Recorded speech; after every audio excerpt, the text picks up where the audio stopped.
Bonjour, bienvenue sur cette deuxième vidéo de mon journal de thèse, dans laquelle je vais vous présenter le sujet sur lequel je travaille. Comme je l'ai dit dans la première vidéo, mon sujet s'inscrit en philosophie de la religion, et plus précisément dans cette sous-branche de la philosophie de la religion, qui est la théologie naturelle ou théologie philosophique, c'est-à-dire l'approche rationnelle, argumentée, philosophique des questions de la foi. Alors, parmi ces questions, il y en a une qui est extrêmement classique et très problématique, que tout le monde connaît, qu'on soit croyant ou pas, et qui est la suivante: si Dieu existe, alors pourquoi il y a du mal sur Terre? En effet, si Dieu existe, et si Dieu est Dieu, c'est-à-dire s'il est parfaitement bon et tout-puissant, alors il ne devrait pas y avoir de mal sur Terre. Puisque si Dieu est parfaitement bon, il ne veut pas qu'il y ait du mal, et si Dieu est tout-puissant, il est tout à fait capable d'éradiquer le mal, d'empêcher qu'il y ait du mal. Donc, s'il y a du mal sur Terre, il semblerait que cela remette en cause, au minimum, l'idée qu'on se fait de Dieu, c'est-à-dire que ça remet en cause l'idée que Dieu est tout-puissant ou qu'il est parfaitement bon. Au maximum, ça remet en question l'idée que Dieu existe. Donc cette question, si Dieu existe, pourquoi il y a du mal? On l'appelle le problème du mal. Et puis après, l'argument du mal, c'est de dire, si Dieu est parfaitement bon, alors il ne veut pas qu'il y ait du mal. S'il est tout-puissant, alors il est capable de faire en sorte qu'il n'y ait pas de mal. Donc si le mal existe, c'est que Dieu n'existe pas, ou c'est que Dieu n'est pas parfaitement bon, ou n'est pas tout-puissant. Ça fait des siècles que les philosophes, qu'ils soient chrétiens ou pas d'ailleurs, développent des réponses philosophiques argumentées pour essayer de justifier Dieu de l'existence du mal, c'est-à-dire de montrer que l'existence d'un être divin tout-puissant et parfaitement bon n'est pas incompatible avec l'existence du mal. Et ces réponses, elles portent un nom en philosophie, on les appelle des théodicées.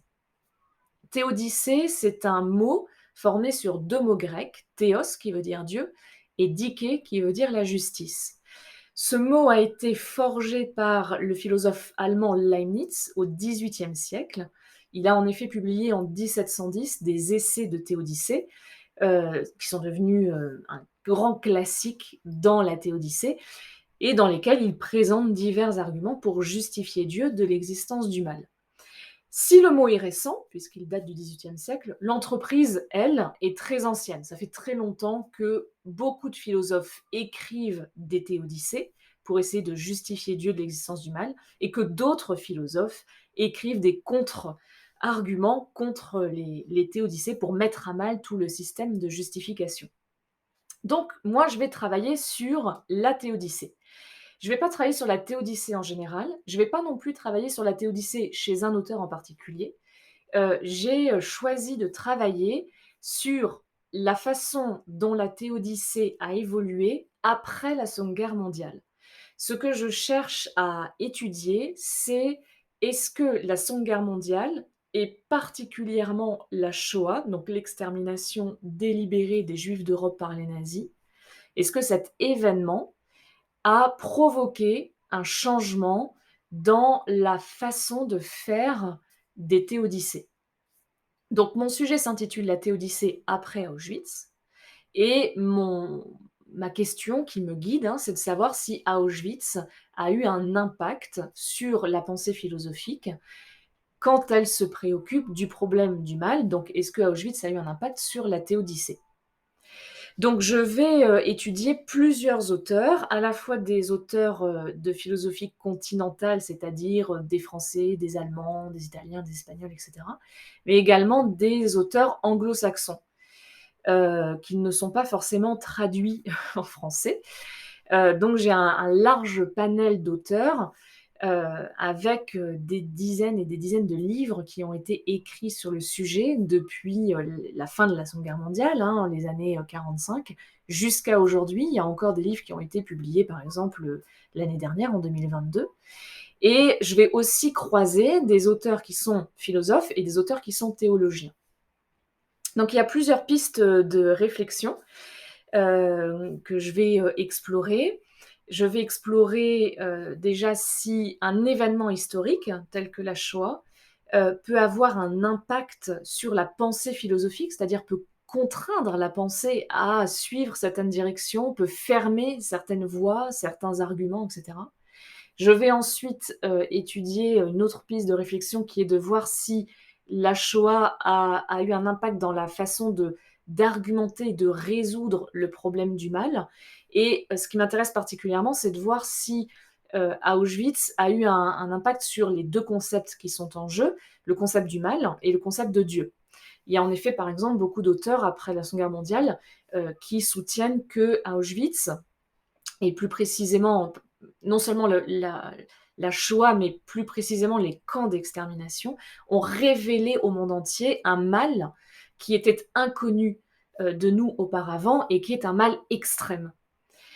Il y a d'autres auteurs qui soutiennent que après Auschwitz, on ne peut plus concevoir Dieu comme avant, c'est-à-dire qu'on ne peut plus le concevoir comme tout-puissant ou comme parfaitement bon. Il faut laisser tomber l'un ou l'autre, l'une ou l'autre des caractéristiques.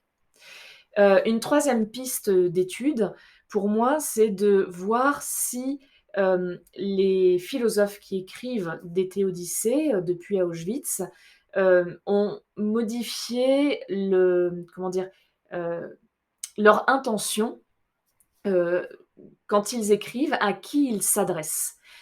Et notamment par rapport aux victimes. Est-ce qu'après Auschwitz, les philosophes sont plus poussés à s'intéresser aux victimes, à s'adresser aux victimes et à, par exemple, proposer des théodicées qui vont aider les victimes à trouver un sens à leur souffrance? Ou bien à l'inverse, est-ce qu'ils continuent dans une réflexion un petit peu abstraite, c'est-à-dire généraliste, qui s'intéresse plus à l'argumentation, au raisonnement, à la logique, qu'à des personnes concrètes qui souffrent et qu'on pourrait aider via le raisonnement philosophique. Et enfin, évidemment, une dernière piste de réflexion qui m'intéresse beaucoup, c'est de savoir si Auschwitz ne rend pas impossible toute tentative de théodicée. Il y a un certain nombre de philosophes, après la Seconde Guerre mondiale, qui ont dit, eh bien voilà, maintenant, c'est sûr, on sait qu'on ne peut pas faire de théodicée. On ne peut pas justifier Dieu de l'existence du mal, on ne peut pas donner un sens à tout ça, c'est injustifiable, inexplicable, incompréhensible, et donc si on continue à s'intéresser au problème du mal, il faut le faire autrement qu'avec une théodicée. Voilà, je vais donc arrêter cette vidéo ici. N'hésitez pas à aller voir mon site internet, je vais l'alimenter au fur et à mesure que les mois passent et je vais notamment proposer des articles précis sur les différents auteurs que je lis, sur leurs arguments. Donc des choses que je ne développerai pas dans les vidéos parce que ce serait extrêmement long. Et puis je vais bientôt sortir donc une troisième vidéo de mon journal de thèse pour vous expliquer un peu sur quoi je travaille depuis le début de l'année, depuis septembre, comment je me suis organisée et quelles pistes j'ai commencé à suivre, qu'est-ce que j'ai lu, quelles sont les idées que j'ai rencontrées. Je vous remercie de me suivre, à bientôt.